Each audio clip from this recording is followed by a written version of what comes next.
Hey guys, what's up? So the next poem I'm going to be reading is poem 1010, and this is called I Was Supposed to Be Your Boyfriend.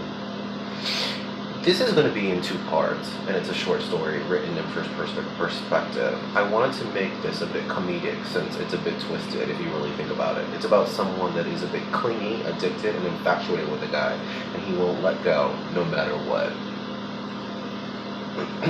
I was supposed to be your boyfriend. I wake up to a Monday morning to a text from the infamous him. He says there's something he needs to confess to me, that I'm the one he ultimately trusts, that there's something he's been dying to tell me for so long, that I'm the guy he needs in his life. Okay. So I'm exaggerating just a little. The text just said, meet me at the coffee shop at 10. There's some big news I gotta tell you. Not so off, right? I'm brushing my teeth and getting ready. I'm trying to look for that shirt that he once said looked good on my body. I might as well tell you the backstory, so here it goes. Once upon a time, a long time ago, in high school, I was openly gay, and he was closeted, and then he came to me in confidence. Not even his family knew, because I'm such a trustworthy person.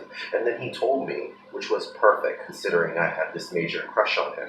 My friends said it was because I was the only gay kid in school. I think there was so much more than that. Yeah, I believe in destiny. Anyway, ever since then, him and I became inseparable, like peanut butter and jelly. I've seen him go from relationships to hookups, from relationship to hookups, from relationship to hookups, and these guys were all wrong for him.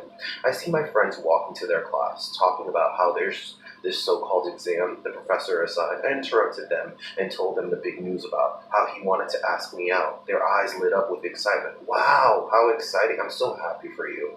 I smiled, getting a little red. I'll catch up with you guys later and tell you all about it. That boy is delusional. If he only knew. I feel kind of bad for him, as they all laughed at me. I took a seat at the far end of the coffee shop already, ordering his coffee black with no milk, with 2 sugars, with of course mine. Then I see him walk in.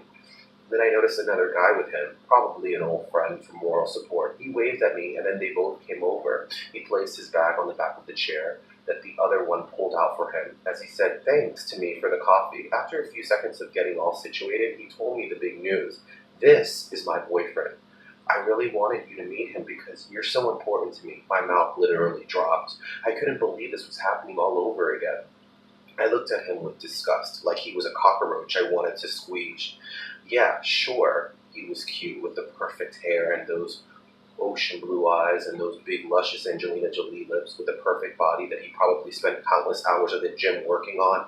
I smiled, and as time went forward, we all continued to hang out, and I didn't understand their connection. Why couldn't you see I was supposed to be your boyfriend? So one day, when his so-called boyfriend had swimming classes, I texted him there was something I needed to tell you.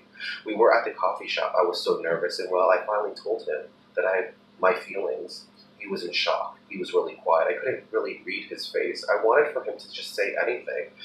I had no idea. Really? Really?